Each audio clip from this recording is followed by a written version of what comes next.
salaamaaleykum tey xibaar yi li ci gën a fës ci Sénégal bokk na ci nervi yi jur na coow Antoine Félix Diome brisé na le silence par rapport ak loolu nee na dinañ ci ubbi ay l'enquête ci nu mu gën a gaawee ngir mën a leeral ñooñu ñu gisoon ñu yore armes yi tey tiire ci kaw askan bi nee na duñ ci bàyyi dara toftalu ci nag premier ministre bi nee na jàppandalu gouvernement bi daañ ko indi ngir képp ku faatu ci biir manifestation yooyu ñu xam ki la faat kan la.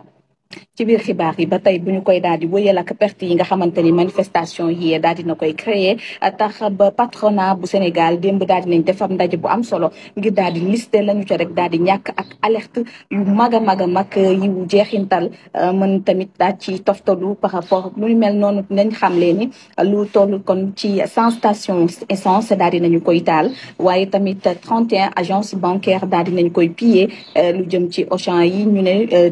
chômage technique du toll ci 300 personnes jamono ji mën nañ ko cee wàññi weer daal di perdre lu toll ci 40% ci chiffre d'affaires am mooy tamit tourisme bi ñu wax tamit ak lu jëm ci transport maritime yi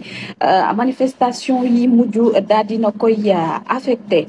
ñu wax ci leneen président Macky Sall jëm ci politique économique ak sociale am fii ci Sénégal soxna la ndimbalu bu banque mondiale nag daal dina koy indil jàppandal ne ànd na ca doxalin bu ñu fas yéene jël ngir mu daal di koy rek jëmmal looloo waral nag ñu ne pour la conduite de ces politiques kon banque mondiale nag daal na ciy def ab ndaje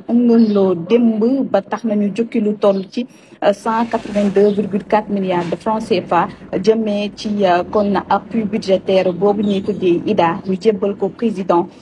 Macky Sall foofu nag sagarang fay xeeñ ca Yewwi Askan Wi ndax démb note bi ñu génnee neexul taxawu Sénégal tax ñu génnee ab communiqué mu mel ni ci fantasiro la ñu jëm taxawu Sénégal nee nañ yëguñu donc boobu lépp communiqué bañ koy wax bay artu Khalifa Sall ca dem nga mu dem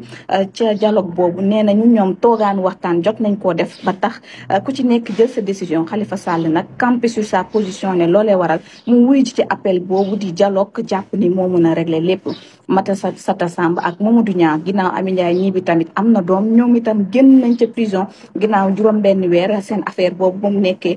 ci loxoy justice ñu nekkoon itam ci kanamu yoon mbokk yi lii bokk na li gën a fës tey ci xibaar yi fii ci Sénégal jaa ngeen jëf